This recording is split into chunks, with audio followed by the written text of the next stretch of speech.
Hello दोस्तों, welcome to Hindi code class.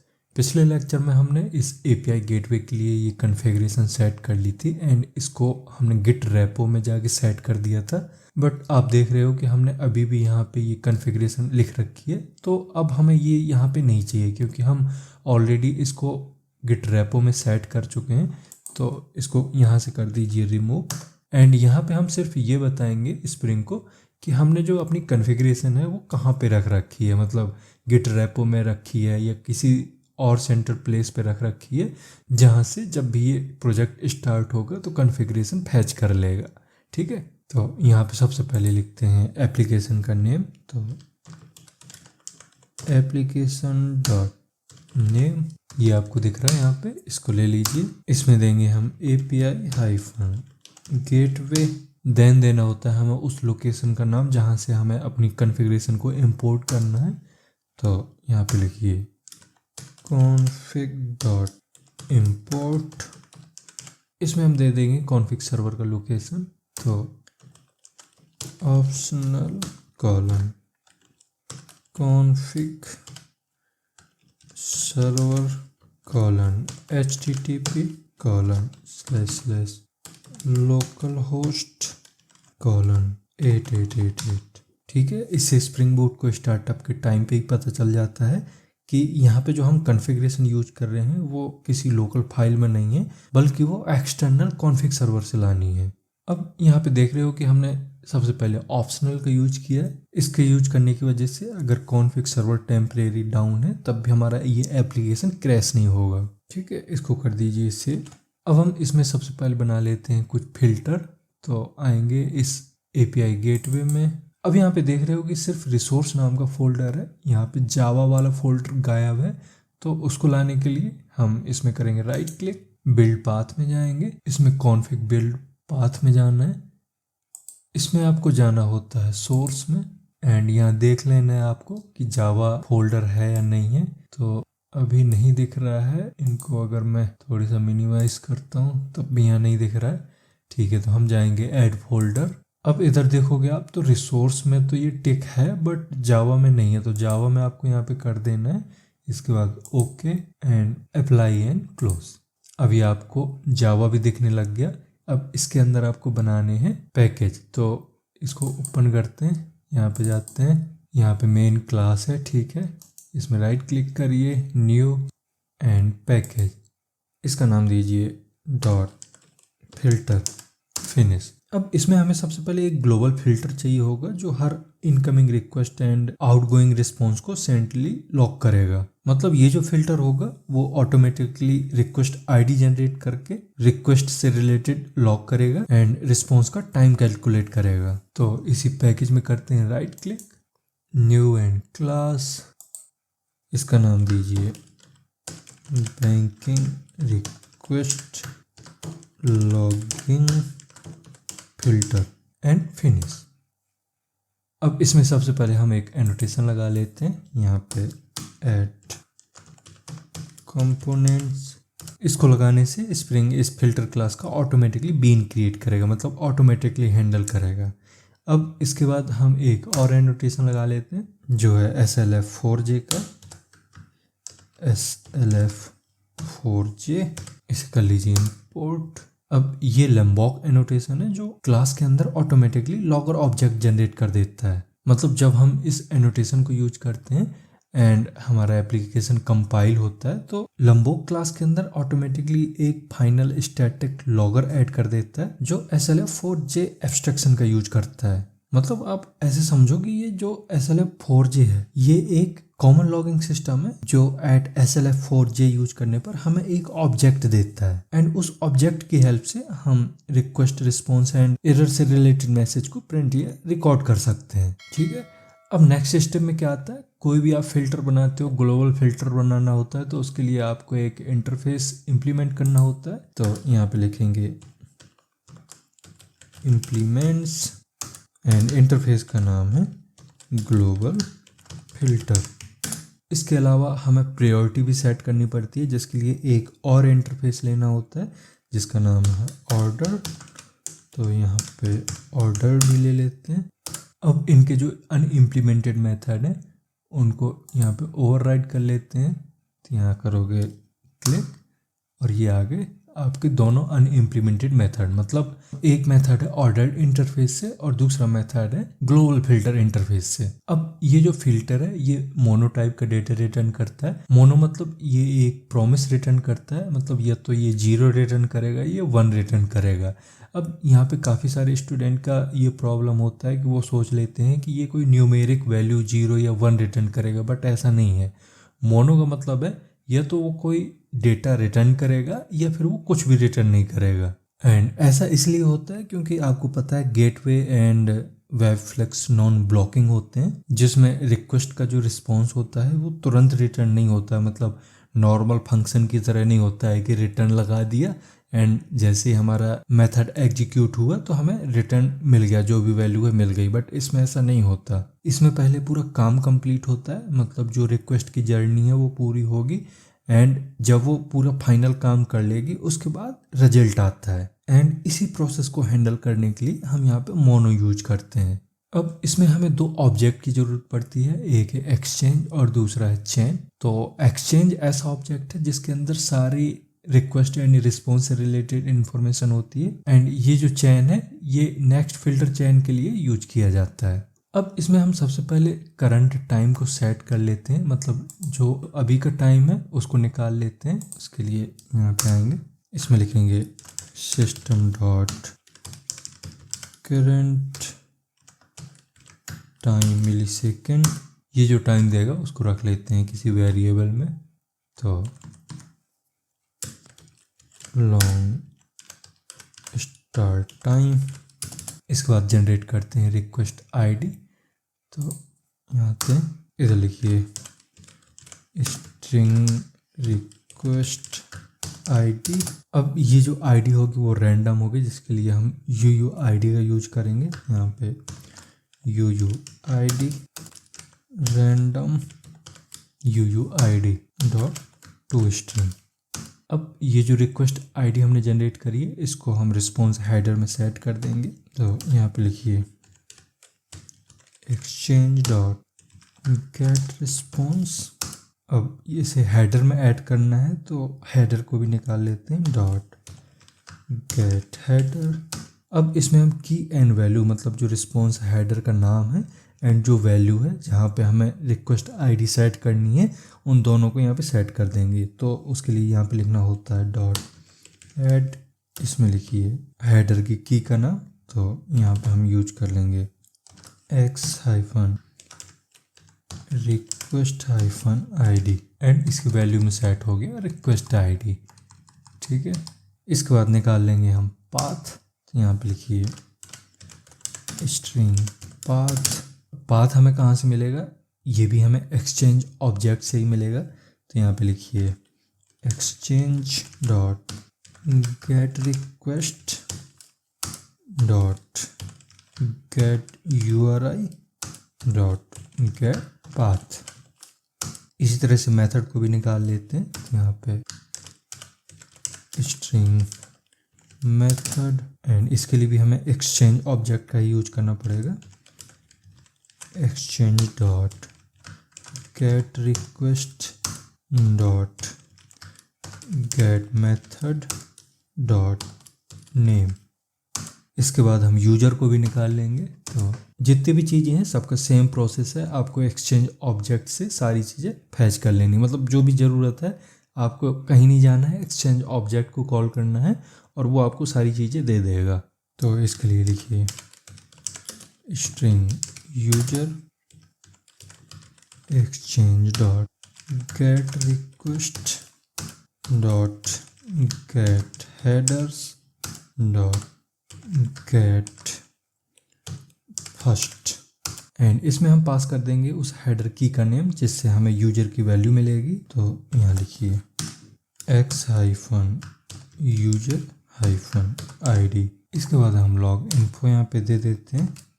तो उसके लिए यहाँ पे लिखेंगे log डॉट इन्फो। अब लॉग्स के अंदर 2 पार्ट होते हैं, एक होता है प्लेस होल्डर और दूसरा होता है वैल्यू। मतलब पहले आपको बताना होता है कि क्या क्या चीज़ें आपको रखनी है और दूसरे पार्ट में आपको बताना होता है कि उनकी वैल्यू क्या होगी। तो यहाँ पे डबल इन्वर्ट कॉमा के अंदर लिखिए REQ। इससे पता चलता है कि ये जो लॉग है वो रिक्वेस्ट के लिए है। देन ID के लिए ID इक्वल टू, इसके बाद ये प्लेस होल्डर। इसी तरह से यूजर के लिए यहाँ पे user equal to placeholder बना देंगे। एंड और भी अगर प्लेस होल्डर बनाने हैं तो इसी तरह से आप बना दोगे, जितनी भी चीज़ें आपको दिखानी है। इसके बाद इनमें जो भी वैल्यू सेट करनी है कॉमा के बाद एक एक करके उनको यहाँ पे रख दोगे। तो सबसे पहले हमें चाहिए रिक्वेस्ट ID, तो यहाँ पे लिखेंगे रिक्वेस्ट ID। दूसरे प्लेस होल्डर में हमें यूज करना है यूजर का, तो यूजर सेट कर लिया। इसके बाद मेथड भी निकाला था तो मेथड तीसरे में कर देते हैं एंड पाथ को चौथे में। ठीक है, इसमें ये कॉमा लगाना है ID के बाद। इसको करिए सेव। ठीक है, अब आते हैं हम रिटर्न स्टेटमेंट में। तो यहाँ पे इस नल को हटाइए एंड यहाँ पे सबसे पहले हम लगाएंगे चेन डॉट फिल्टर एंड इसमें पास हो गया एक्सचेंज। इसका मतलब होता है कि इस फिल्टर का काम कंप्लीट हो गया है। अब आप पूरा कंट्रोल नेक्स्ट फिल्टर को दे रहे हो। अब इसके बाद सेट करना होता है आपको पोस्ट फिल्टर, मतलब जो अभी आपने ये सारी चीज़ें लिखी हैं ये प्री फिल्टर में आएंगी। मतलब जैसे ही कंट्रोलर आएगा यहाँ पे एंड ये मेथड एग्जीक्यूट होगा तो ये प्री फिल्टर पूरा एग्जीक्यूट हो जाएगा। इसके बाद रिटर्न में हमने इस चेन डॉट फिल्टर का यूज किया है तो कंट्रोलर चला जाएगा नेक्स्ट फिल्टर के लिए। उसके बाद जब सारा काम कंप्लीट हो जाएगा, सारे फिल्टर के प्री फिल्टर कंप्लीट हो जाएंगे एंड रिस्पॉन्स आएगा, तो रिस्पॉन्स आने के बाद फिर ये पोस्ट फिल्टर यूज होंगे। तो पोस्ट फिल्टर के लिए या तो आप यहाँ पे पोस्ट फिल्टर का यूज करते हो, बट अगर पोस्ट फिल्टर यूज नहीं करना चाह रहे हो तो इसके अलावा भी बहुत ऑप्शन होते हैं। जैसे आप डू ऑन सक्सेस या डू ऑन एरर का भी यूज कर सकते हो।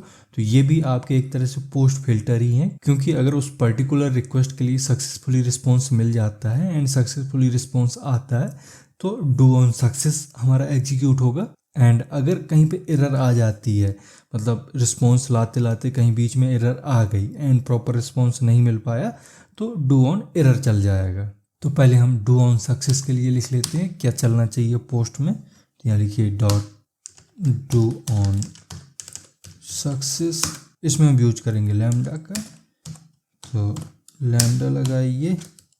अब इधर सबसे पहले हम टाइम कैलकुलेट कर लेंगे, मतलब रिक्वेस्ट आने के बाद एंड रिस्पॉन्स मिलने से पहले जितना भी टाइम लगा बीच में उसको पूरा कैलकुलेट करके हम यहाँ पे दिखाएंगे लॉग में। तो इधर एक वेरिएबल ले लेते हैं लॉन्ग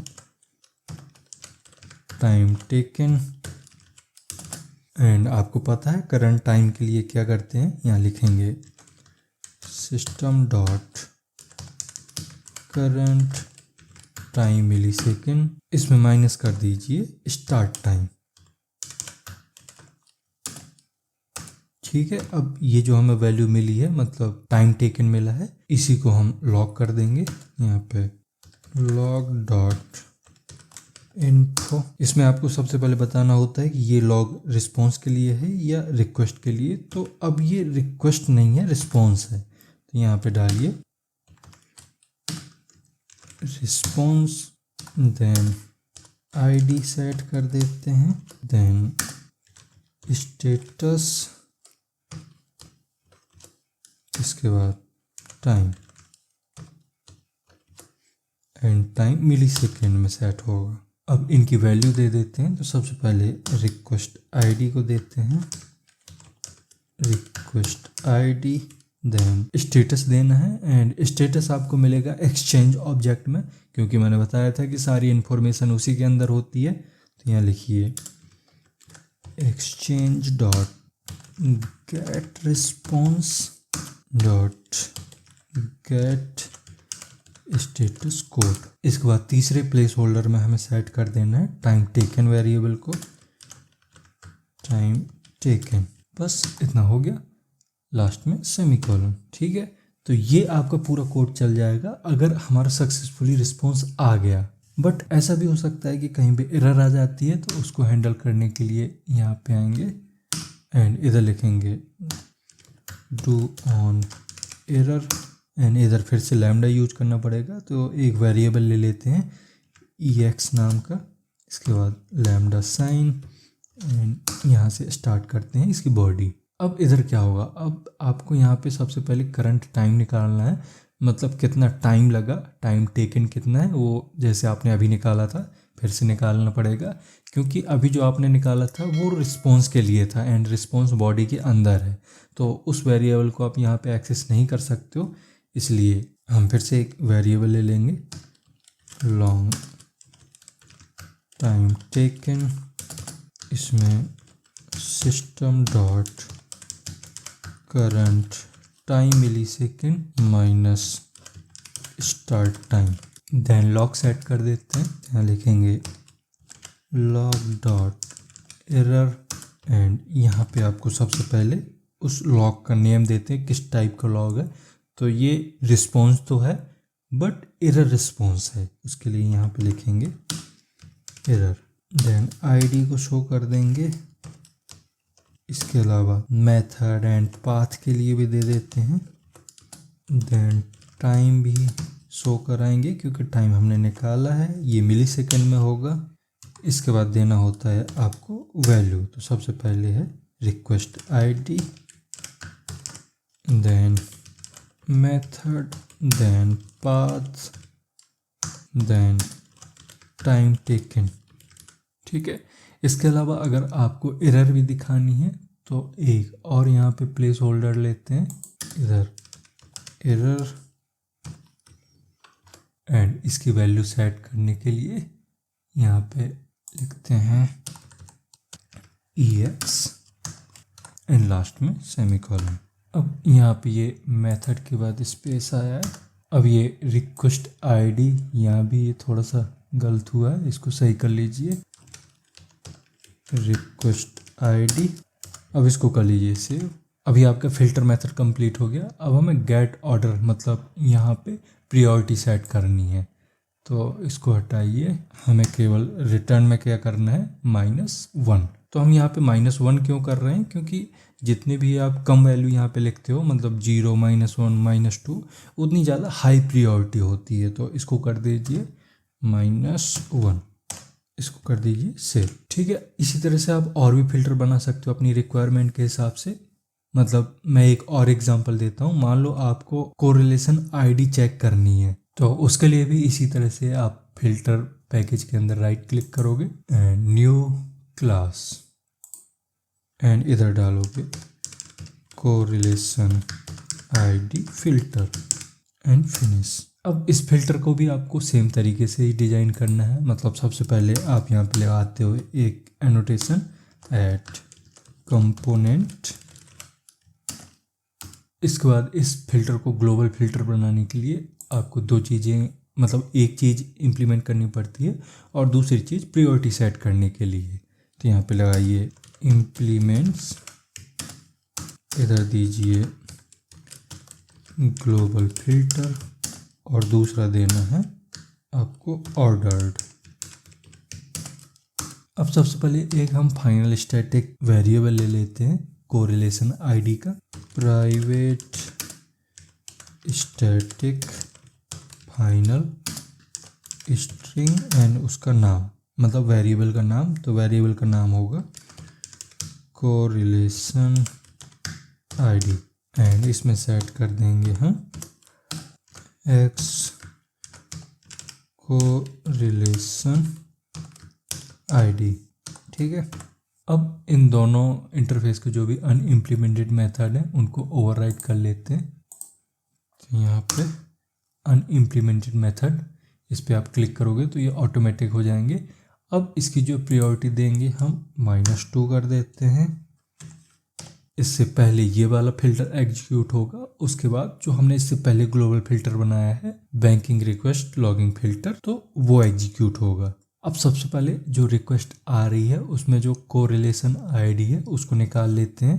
तो उसके लिए चाहिए होता है आपको एक्सचेंज ऑब्जेक्ट, जो कि यहाँ पे है, तो इसी के अंदर लिखते हैं हम, इधर एक वेरिएबल ले लेंगे स्ट्रिंग करंट कोरिलेशन आईडी, इसमें हम एक्सचेंज ऑब्जेक्ट का यूज कर लेंगे, dot gate request dot gate headers.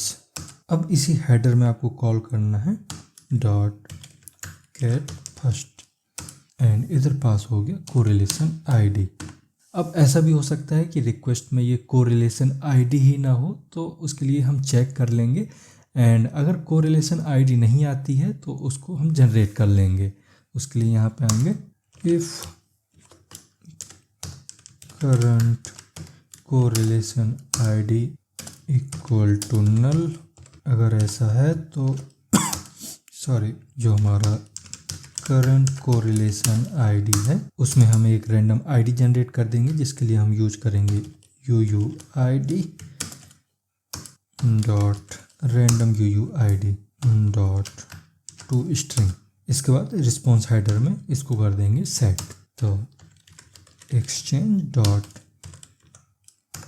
Gate response dot header dot add.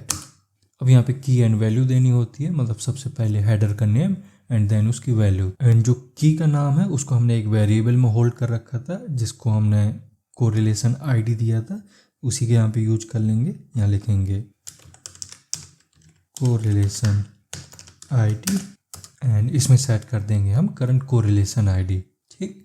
And last में इस फिल्टर चेन में जो नेक्स्ट फिल्टर होगा उसको कर देंगे कॉल। उसके लिए यहाँ पे लिखिए चेन डॉट फिल्टर, इसे भी कर देंगे सेव। अब इसी तरह से आप और भी फिल्टर बना सकते हो, जैसे भी आपके प्रोजेक्ट की रिक्वायरमेंट है उस हिसाब से इसको डेवलप कर सकते हो, ठीक है। तो अब आज के लेक्चर में इतना ही रहने देते हैं एंड नेक्स्ट लेक्चर में हम इसका सिक्योरिटी इम्प्लीमेंटेशन कंप्लीट करेंगे। तो मिलते हैं नेक्स्ट लेक्चर में। Thank you.